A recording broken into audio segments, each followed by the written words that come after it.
morning, Friday, April 24th. It's Arbor Day. Did you wear your green? I wasn't notified that I needed green. Time flies, man. It really does. So it's Arbor Day. Welcome to Friday. You made it. A little news on our end. We are going to take the weekends off. So, I know. What will you do? So use the weekends to catch up on any videos you might have missed. We will be busy brainstorming for new ideas. So I will see you on Monday with the next episode. So yeah, I will miss you terribly. So much. All right. So back to Arbor Day. So today we're going to celebrate trees. That's right. I thought arbor meant like boats. That's a harbor. Harbor with That's a No. Yes. No. He's like so smart too. That's the irony. Okay. So we don't have too many trees with leaves yet. We do have on our tree lawn, we have a few little blooms coming, but nothing yet. So maybe at your house you have some buds trying to come, but it's still a little chilly. So I tried this activity by myself last week, and I am terrible at it. So this was my product, right?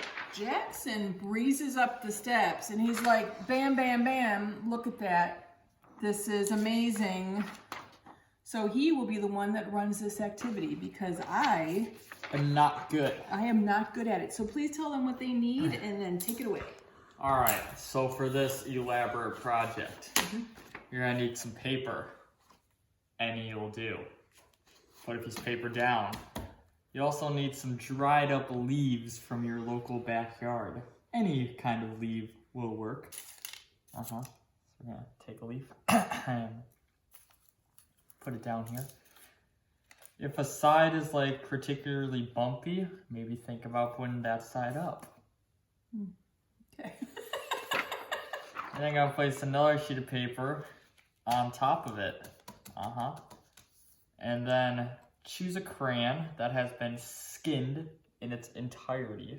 I hope this works. I'm gonna crack up if it doesn't. I personally like the red crayons. And all you're gonna do is you're gonna lay it down and you gotta press really hard. You gotta use all your strength and you just gotta go over it and then the leaf's gonna come out. How do yours come out perfect? I don't understand that. It's like perfect. It's so irritating. Okay, would you please do another one? Do another one? Sure. Why don't you pick the leaf? Okay, let's do... Oh, I'm trying to get one that maybe is different than what we have, but these are all dried off. Oh, this one will work. Okay. He's a little extra. He's a little extra crispy. Well, okay. Which one did any of them, honey, would be? This is a good one. Okay. How about that one? Okay, we're gonna do this one. Okay. So bumpy side up, just like Mr. Jackson taught you. What color do we want to do? Blue? Blue, okay. I heard blue. I heard blue. All right.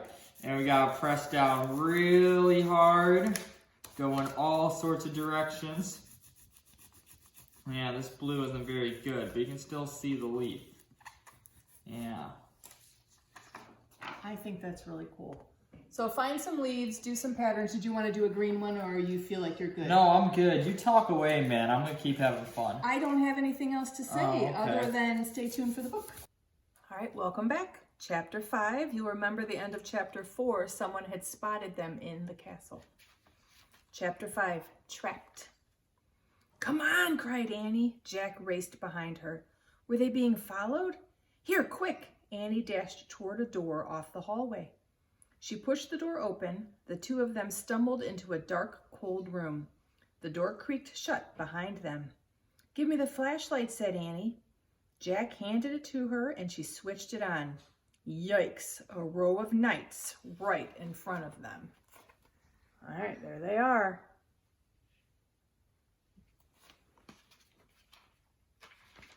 Annie flicked off the light.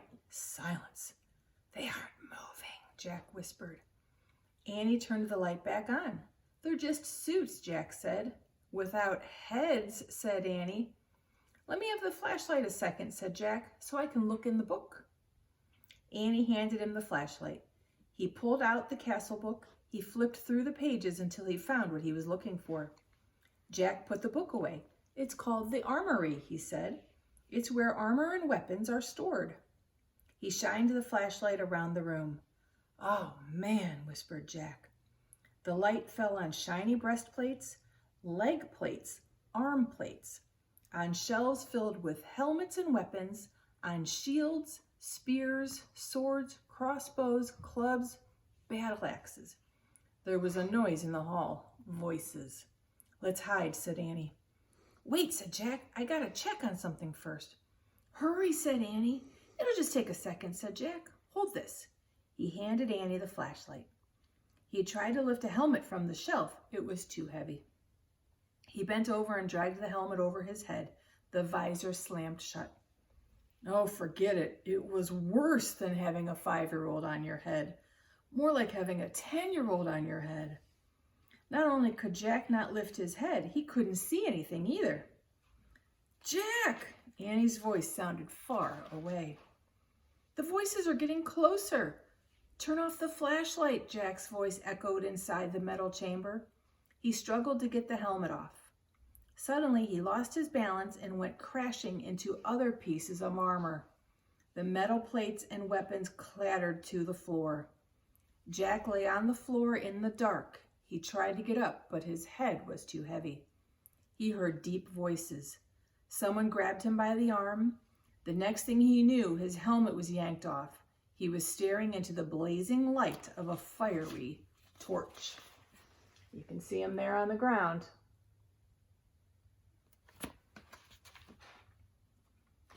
Oh boy, that's the end of the chapter. All right, see you Monday.